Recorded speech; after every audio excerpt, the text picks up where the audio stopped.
नमस्कार दोस्तों, लोक कल्याण में आपका स्वागत है। आज का टॉपिक है किसान। आज के इस वीडियो में बात करेंगे 3 प्रश्नों पर। प्रश्न 1, किसान गरीब क्यों है? प्रश्न 2, किसानों को घाटा क्यों लगता है? प्रश्न 3, किसानों को कैसे बचाया जा सकता है, इसके लिए क्या उपाय है? गांव में किसान सबसे ज़्यादा पैसा कमाते हैं सब्जी बेचकर, लेकिन किसानों का सब्जी 2-3 दिन बाज़ार में नहीं बिकता है तो सब्जियां खराब हो जाता है। कैसे?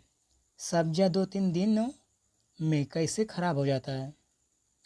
यदि किसानों ने उपजाया या उगाया है धनिया, टमाटर, साग, बैगन, फूल गोभी इत्यादि, ये सभी सब्जियां एक दिन तक फ्रेश रहेगा, लेकिन दूसरे दिन से खराब होना शुरू हो जाएगा और 3 से 4 दिनों में सभी सब्जियां खराब हो जाएगा।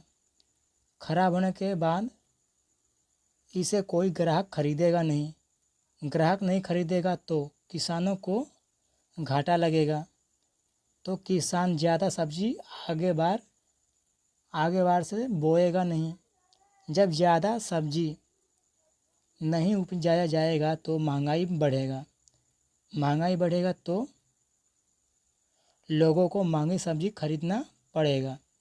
जिसके पास पैसा है वो तो खरीद लेगा, लेकिन जो गरीब लोग हैं वो इतनी महंगी सब्जी कैसे खरीदेगा? इन सब बातों को सुनकर और समझकर मन में एक ही प्रश्न उठता है। कौन सी प्रश्न है? आखिरकार ऐसा क्या किया जाए कि जिससे किसानों का सब्जियां कई दिनों तक खराब ना हो सके और किसान अपनी सारी सब्जियों को बेचकर मुनाफा कमा सके। हम सभी का यही कहना है कि राज्य सरकार कोई ऐसा नीति अपनाए जो किसी भी किसानों का सब्जियां सारे और गले नहीं। अब आप पूछेंगे ऐसा कौन सा तरीका है? ऐसा कौन सा तरीका एक है, वो क्या है? तरीका यही है कि राज्य सरकार हर गांव में कोल्ड स्टोरेज बनवाए। कोल्ड स्टोरेज का मतलब क्या होता है? इसका मतलब समझिए। किसी वस्तु को ठंडा या ठंडे तापमान पर रखना ताकि उसकी गुणवत्ता और ताजगी बनी रहे। राज्य सरकार हर गांव में छोटे छोटे ठंडे भंडार घर के जैसा बना दे ताकि किसान अपनी बची सब्जी बेचने के बाद जो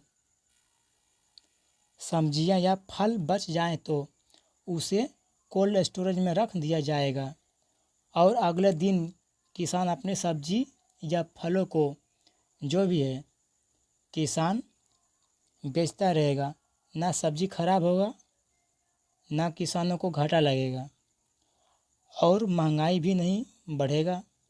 लेकिन राज्य सरकार जब कोल्ड स्टोरेज का सुविधा देगी तो राज्य सरकार का बहुत खर्चा होगा, तो आप कुछ पैसे दे दीजिएगा और इनमें कानून भी बनाना आवश्यक ही होगा। कानून यह होगा कि जो जितना दिन सब्जी रखेगा वो उतने दिन का पैसा देगा। यदि आपने एक दिन सब्जी या फल रखा है तो आप एक दिन का पैसा दीजिएगा। जो 2 दिन रखेगा वो 2 दिनों का पैसा देगा। ऐसा करने से किसानों को भी फायदा होगा और राज्य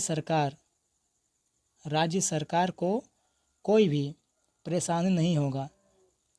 मेरा ये सुझाव है। आपका क्या राय है? कमेंट में ज़रूर बताएं। धन्यवाद।